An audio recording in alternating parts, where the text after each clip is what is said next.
복된 주일을 맞이해서 이렇게 또 예배 참석하신 성도님들 위해 예수 그리스도의 은혜와 평강이 있기를 주님의 이름으로 축원드립니다. 요즘 담임 사관님께서 안 계셔가지고 저 혼자 열렬히 예배를 인도하고 있습니다. 예수님과 매일 연애를 하다 보니까 제가 어제가 생일인지도 모르고 지나간 것 같아요. 그래서 하나님께서 이렇게 또 함께 좋은 시간을 보내게 해주신 것 같아서 감사드립니다. 우리가 오늘 볼 말씀은 요한계시록 16장 15절 말씀입니다. 고민을 많이 했습니다. 우리가 이번 한 주 동안 요한계시록 15장과 16장의 말씀을 공부를 했습니다. 근데 거기에 보면 7 대적재앙과 또 유리바다 위에 서 있는 승리한 성도들의 모습을 나타내고 있는데 어떻게 말씀을 전해야 그 모든 내용이 한 가지의 주제로 통합이 될까 고민하다가 이 성경 구절이 하나의 주제이구나, 또한 이 요한계시록의 주제이기도 하기 때문에 이 말씀 구절을 가지고 함께 말씀을 나누기를 원합니다.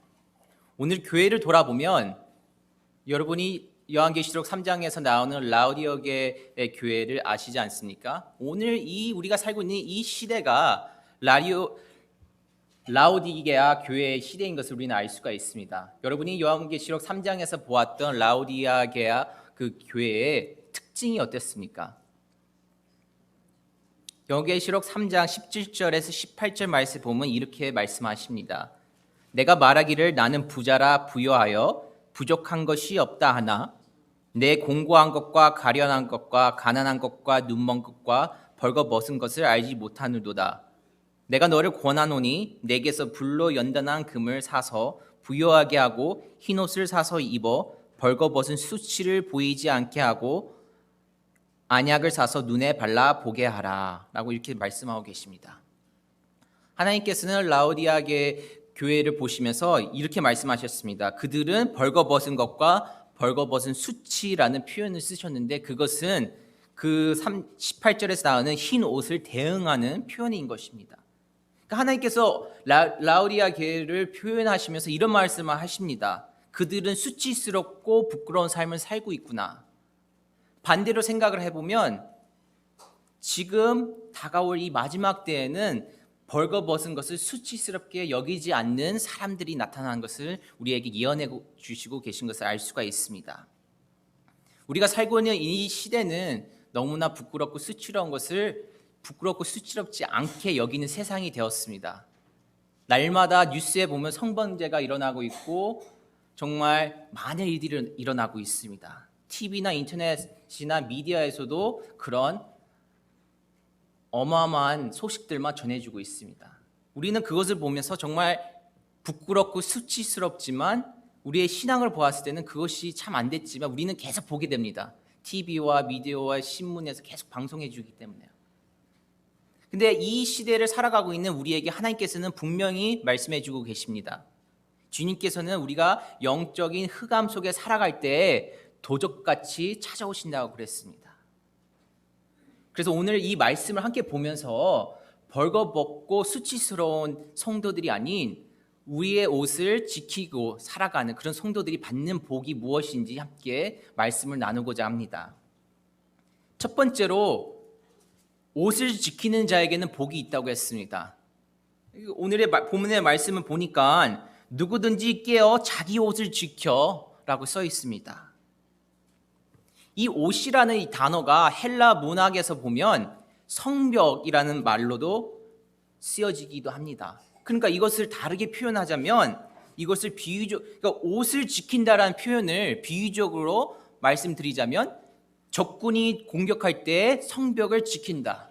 그러니까 영적으로 그것을 해석한다면 마귀가 우리의 의로움을 공격할 때 우리가 우리의 믿음을 지킨다는 것이에요. 그렇다면 우리를 지키는 이 성벽, 이 믿음이 무엇입니까?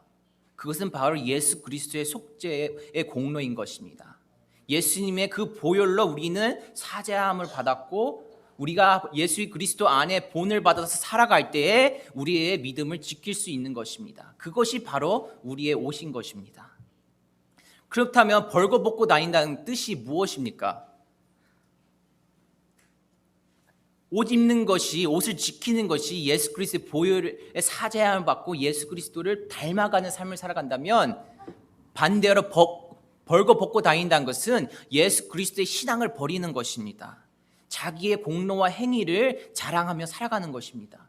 이 세상과 타협하고 살아가는 것을 벌거벗고 다닌다고 하나님께서는 설명해 주고 계십니다. 여러분, 마귀는 우리의 옷을 벗기기 위해서 혈안이 되어 있습니다.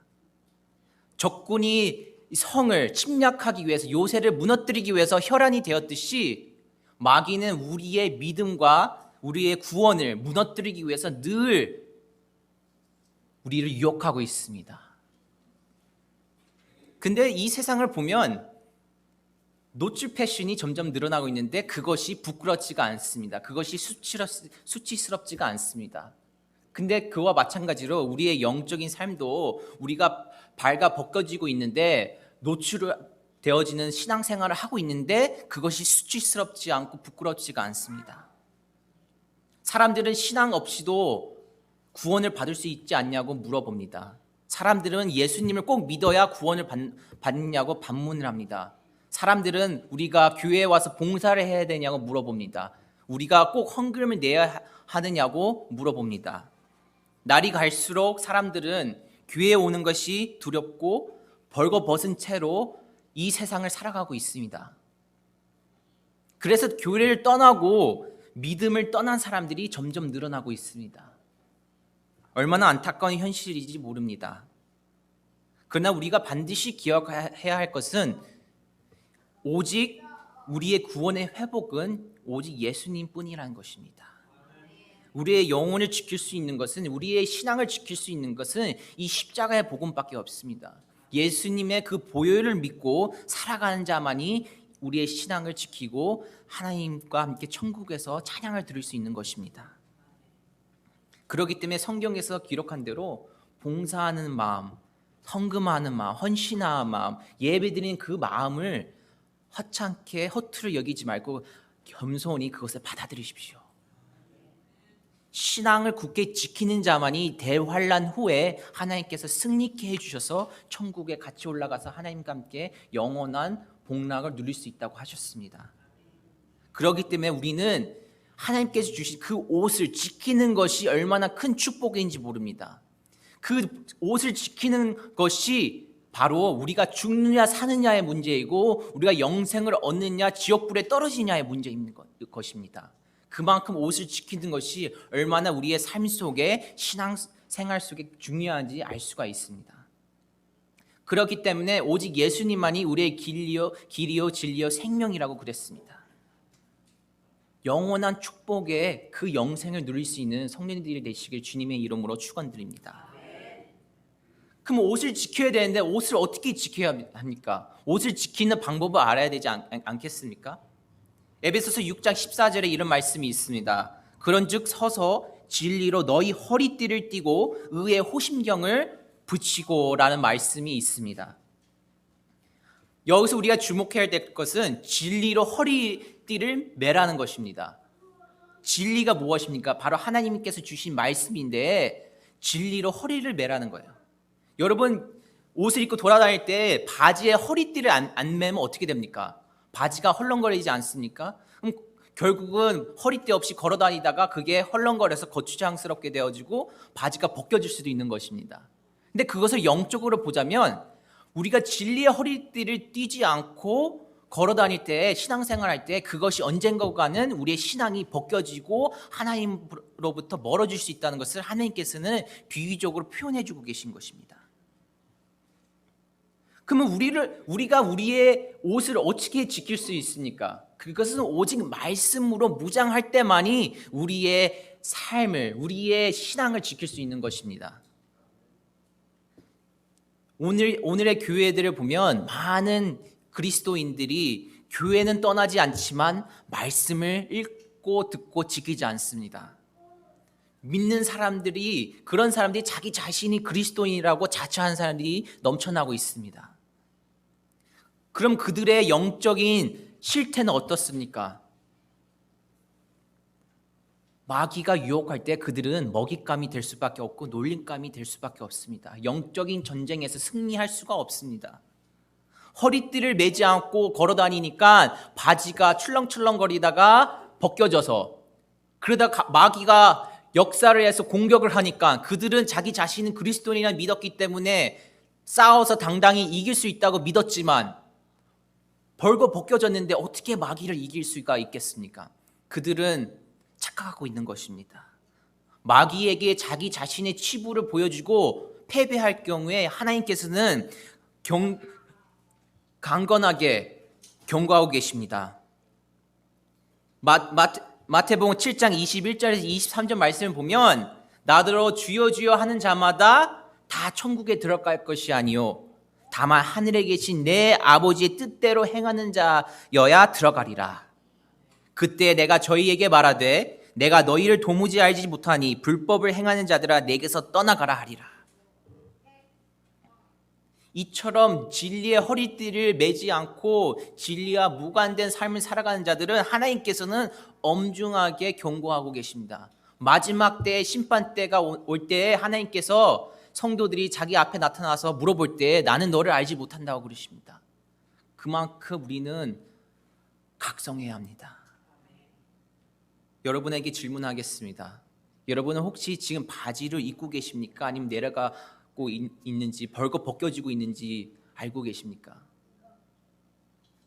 말씀을 여러분에게 비춰보십시오. 여러분은 지금 영적인 신앙생활을 하고 있습니까? 경건한 신앙생활을 하고 있습니까? 육적인 삶의 모습을 통해서 여러분들이 과연 하나님이 보시기에 참 좋았다라는 말씀을 들을 수 있겠습니까? 진리의 허리띠를 띠십시오. 단정한 의복을 입는 자만이 천국의 구원을 받을 수가 있습니다. 그렇기 때문에 성경에서는 마지막 대환란 후에 마지막 재림 때가 되면 어린 양과 준비된 신부만이 하나님께서 주최하시는 인도하시는 그 혼인잔치에 참석할 수 있다고 했습니다. 예복을 입지 않는 자가 내어 쫓김을 받는다고 했습니다. 마태복음 22장 11절에서 13절 말씀 보면 이렇게 써 있습니다. 임금이 손님들을 보러 들어올새 거기서 예복을 입지 않은 한 사람을 보고 이르되 친구여 어찌하여 예복을 입지 않고 여기 들어왔느냐 하니 그가 아무 말도 못하거늘 임금이 사환들에게 말하되 그 손발을 묶어 바깥 가운데에 내던지지라 거기서 슬피 울며 이를 갈게 되리라 하니라 라고 하나님께서는 말씀해 주고 계십니다. 그러므로 사랑하는 성도 여러분, 진리대로 살아가십시오. 옷을 지키십시오. 진리의 허리띠를 매십시오. 오직 예수님만을 순종하는 자만이 구원의 축복을 받을 수 있고 하나님께서 예배하신 그 혼인잔치에 참석할 수 있는 줄로 믿습니다. 우리가 옷을 지키는 자가 복을 받듯이 두 번째로 벌거벗지 않는 자도 복을 받는다고 했습니다. 우리 오늘의 본문의 말씀에 보니까 벌거벗고 다니지 아니하며 라고 이렇게 쓰여 있습니다.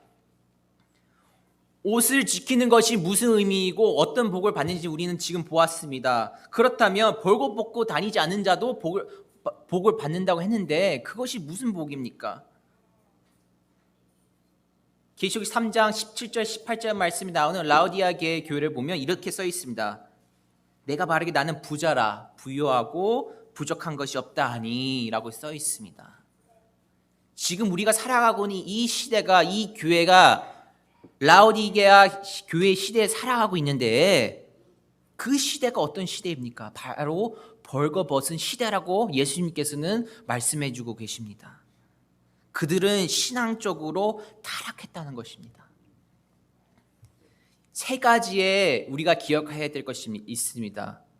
첫 번째로는 지금 이 교회와 라오디아 교회 시대에 민주주의가 들어왔다는 것입니다. 하나님의 말씀이 중심이 되어지고 있는 것이 아니라 하나님의 말씀이 무너지고 성령님의 그 권위가 무너지고 오직 사람의 뜻에 따라서 결정되어지고 있습니다. 이 교회들을 보면 말씀대로 살아가는 것이 아니라 사람들이 모여서 사람의 생각대로만 교회를 운영하라 하고 신앙생활을 하려고 합니다. 얼마나 죄악된 생활을 하고 있는지 모릅니다. 두 번째로 이 교회와 이 세상에 다원주의가 들어오고 있습니다. 계시록 3장 15절 말씀에 보니까 내가 내 행위를 아노니 내가 차지도 아니하고 더없지도 아니하도다. 내가 차든지 더없든지 하기를 원하노라. 제가 어저께 새벽기도 시간에도 말씀드렸지만 한국 교회를 보면 성탄절이나 석가탄신일이나 부활절이나 이런 종교적인 절기에 보면 참 우스운 꼴이 많이 일어나고 있습니다. 불교 절에서는 이 부활절과 성탄절을 위해서 예수님을 위한 축하 메시지를 자기 절 앞에 플랜카드를 달고 있고, 성당에서는 석가 탄신일을 축하하기 위해서 석가의 탄신을 위해서 플랜카드를 달아주고 있고, 불교와 이 천주교들이 다 같이 연합해가지고 서로 축하해주고 있습니다. 얼마나 하나님의 이름을 망령되게 허투루 살아가고 있는지 모릅니다. 오늘날 이 다원주의가 우리에게 가르쳐주고 있는 것은 이 세계의 종교들이 연합을 해야 되고 교회가 단합을 해야 된다는 것입니다. 모든 종교와 교회가 하나가 되어야 된다는 거예요. 이 세상을 살아갈 때 모든 신이, 하나님만이 유일한 신이 아니라 모든 신이 다 같은 신이고 다 구원을 받을 수 있다고 합니다. 한국에서는 지금 WCC가 일어나고 있는데 그 WCC가 한국의 교계를 연합시키고 무당과 절의 스님도 같이 기도를 드리고 예배를 드리는 지금 현상들이 일어나고 있습니다. 한국의 교계가 흔들리고 있습니다. 그만큼 얼마나 무서운 세상인지 모릅니다. 하나님께서 그 모습들을 보실 때, 그런 모습의 교회를 보실 때 얼마나 그 모습들이 역겹고 토하고 싶겠습니까? 우리는 그런 모습들을 보면서 멀리해야 되는 줄로 믿습니다. 마지막으로 이 교회와 이 세상에 세속주의가 들어오고 있습니다. 요한계시록 3장 17절 말씀에 보니까 내가 말하기를 나는 부자라 부요하여 부족한 것이 없다 하니, 이 세상을 살아가는데 교인들이 부족하고 부요하니까 신앙생활이 간절하지가 않습니다. 사람들은 외적인 것만 가지러 갑니다. 교회 올 때 남들 보여주기 위해서 잘 차려입으려고 그러고, 교회 올 때 외적인 모습, 나는 교회 다니니까 그리스도인 그런 모습만 보여주려고 합니다. 그러나 자기 자신은 그리스도인이라고 부르면서 주일 성수를 지키지 않고 11조를 거부하고 교회 봉사하는 것을 싫어합니다. 그들은 오직 자기 자신만이 이 세상에서 어떻게 잘 살아갈 수 있는지만 목적을 두고 있습니다. 교회에서는 더 이상 십자가의 복음과 주님의 보혈에 대한 말씀이 사라지고 있습니다. 오직 윤리와 도덕과 세상의 이치가 무엇인지 강당에서 성경의 말씀이 전해주고 있습니다. 얼마나 슬픈 현실인지 모릅니다. 구약에 보면 바벨론 멸망 직전에 예루살렘의 성전의 모습이 이랬습니다. 그들은 마음과 뜻과 목숨을 다해서 예수님께 제사를 드린 것이 아니라 그저 성전 마당 앞만 짓밟고 다니는 사람들이었습니다. 모든 사람들이 하나님의 뜻을 거역하고 있음에도 거짓 선지자들은 다 평강하노라 라고 그런 말씀을 전하고 있었습니다. 그러니 하나님께서 얼마나 슬퍼하셨겠습니까? 결국 그들은 마지막 때에 하나님께로서 최후 심판을 받게 되었습니다.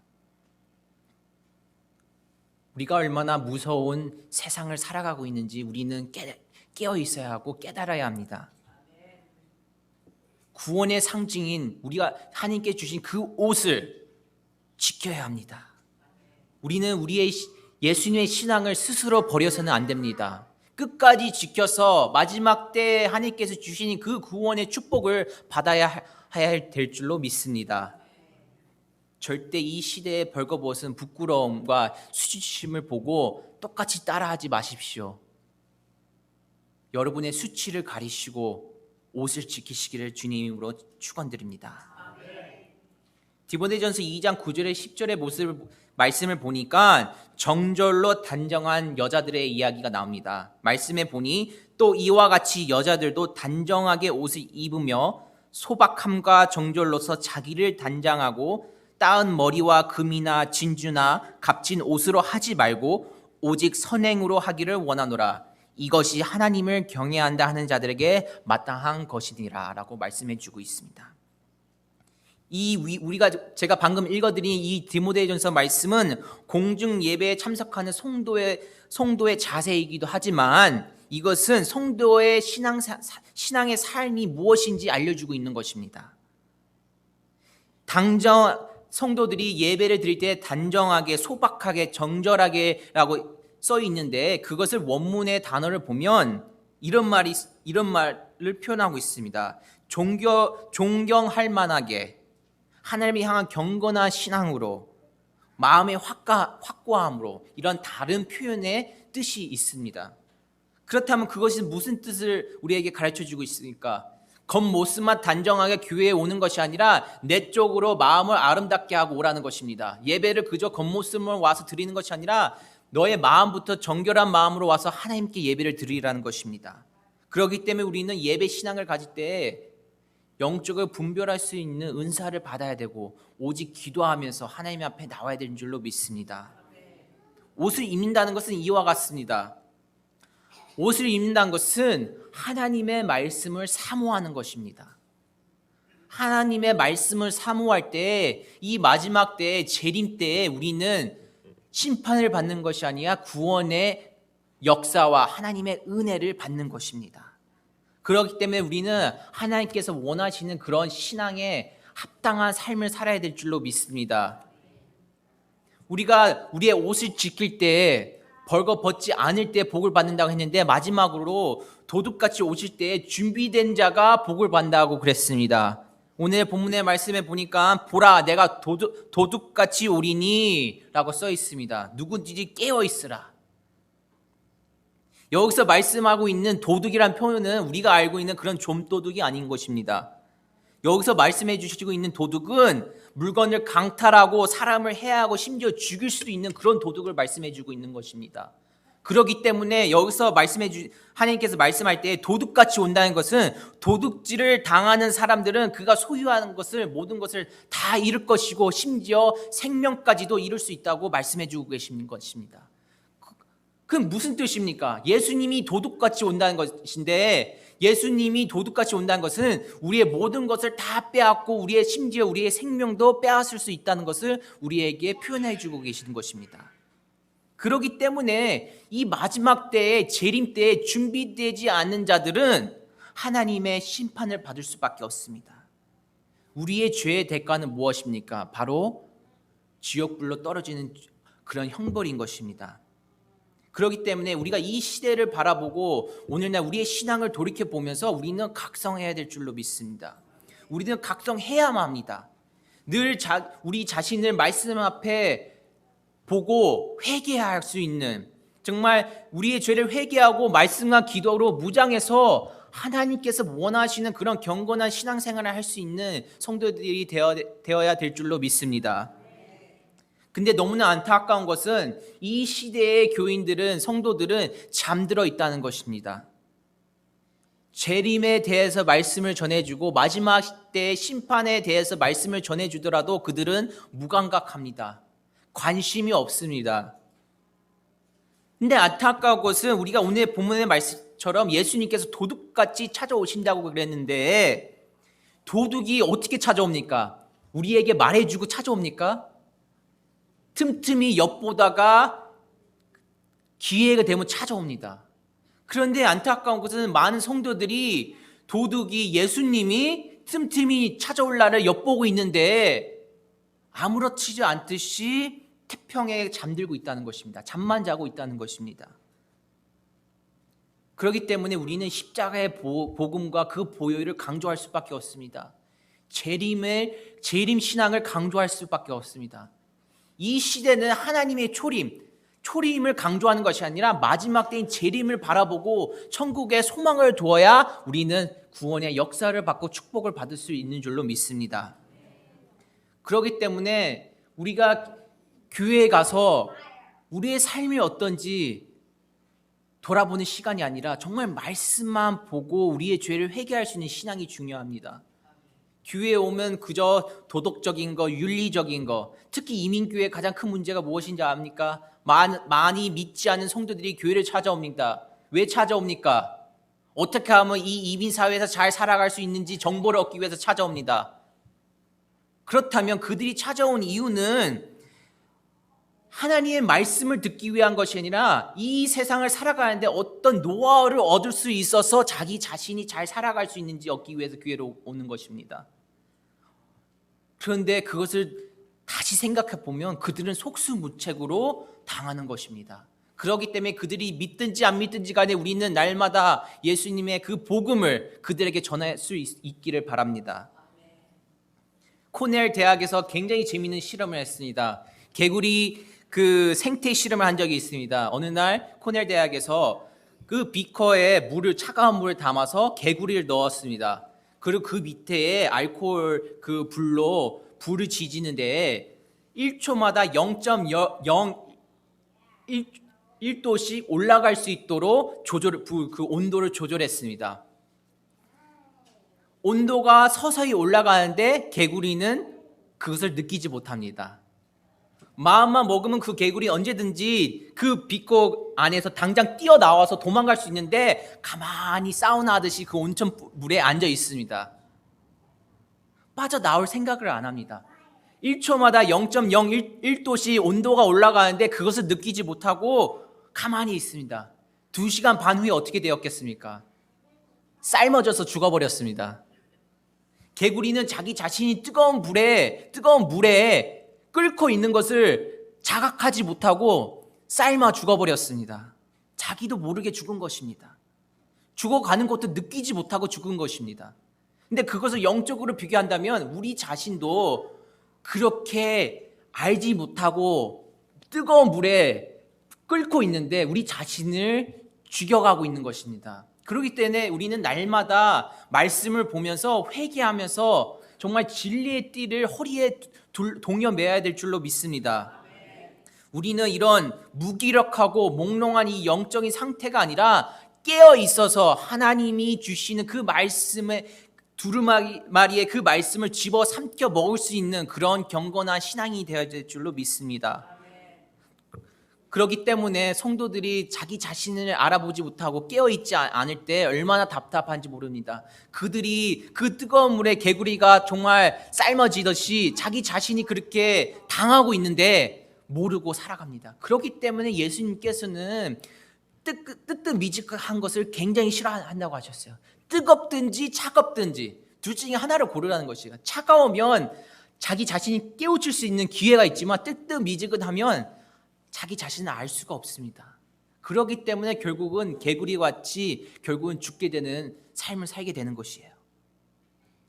그렇기 때문에 예수님께서는 이 마지막 때에 이 재림 시대에 도둑같이 임하지 않음을 당하기 위해서는 계시록 복음을 믿으라는 것이에요.